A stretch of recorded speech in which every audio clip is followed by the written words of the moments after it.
Machhapuchhre Times news. सुरु गरौँ headline न्यूजबाट। गायिका रचना रिमालको जहाज जर्मनीमा आकस्मिक अवतरण भयो। उनले फेसबुक मार्फत यसबारे जानकारी दिएकी छिन्।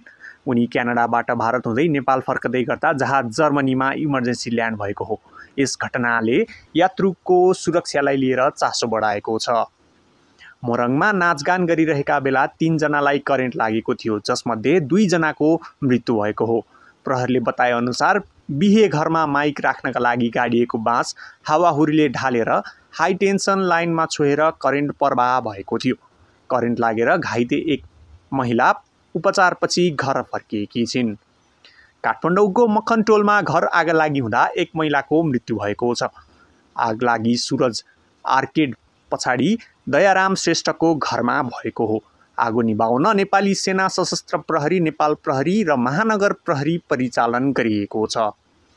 बागबजारमा एक युवतीको हत्या भएको प्रहरीले जनाएको छ।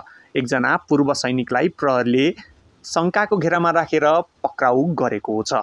पक्राउ पर्ने रामचन्द्र पन्त धादिङका निवासी हुन् भने उनी गत चैत 11 गतेको घटनामा संलग्न रहेको आशंका गरिएको छ।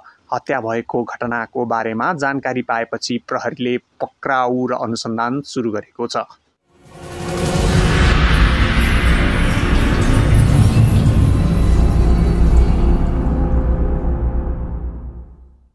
अब पुरा समाचार।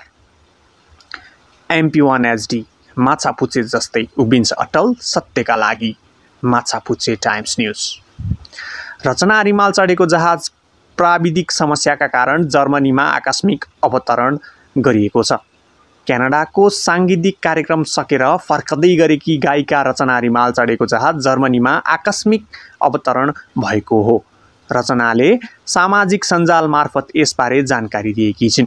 उनले फेसबुकमा लेखेकी छिन्, क्यानाडाको सांगीतिक यात्रा सकेर आज एयर इन्डियाबाट नेपाल फर्कने क्रममा छु। क्यानाडाबाट भारतमा ल्यान्ड हुनुपर्ने फ्लाइट जहाजमा आएको प्राविधिक समस्याको कारणले गर्दा जर्मनीमा इमर्जेन्सी ल्यान्ड भएको छ। केही समयमा जर्मनीबाट भारत हुँदै नेपाल फर्कने तयारीमा छु। जय पशुपतिनाथ भन्दै फेसबुकमा भगवान शिवलाई पुकार्दै काठमाडौँमा रहेको पशुपतिनाथलाई सम्झँदै फेसबुकमा पोस्ट गरेकी छिन्। उनी 3 साता अघि कार्यक्रमका लागि क्यानाडा गएकी थिइन्।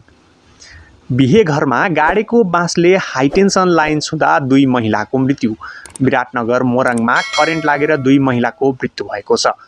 वैशाख 30 गते राति रतुवामाई नगरपालिका 3 मिर्चा डाँगी टोलमा विवाह घरमा नाचगान गरिरहेकी 70 वर्षीय रामुदेवी गुणगाई र 73 वर्षीय सूर्यदेवी गुणगाईको मृत्यु भएको हो। प्रहरीका अनुसार स्थानीय मङ्गललाल सिंहका छोरा निरज कुमारको विवाहमा नाचगान गरिरहेको बेला 3 जनालाई करेन्ट लागेको प्रहरीको स्रोतले जनाएको छ, जसमध्ये 2 जनाको मृत्यु भएको हो।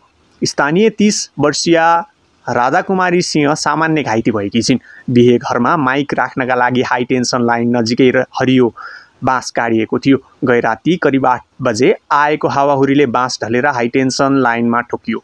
बाँसले हाई टेन्सन लाइनमा छुँदा बिहे घरमा रहेका 3 जनालाई करेन्ट लागेको मोरङ प्रहरी प्रवक्ता प्रहरी नायब उपरीक्षक वेदप्रकाश जोशीले जानकारी दिए। करेन्ट लागेर गम्भीर घाइते 2 जनालाई उपचारका लागि रङ्गेली अस्पताल लगिएको थियो। अस्पतालमा पुर्याउन साथ चिकित्सकले मृत घोषणा गरेका थिए। राधा कुमारी सिंह भने नगर अस्पताल झुर्कियामा उपचारपछि घर फर्किएकी छिन्।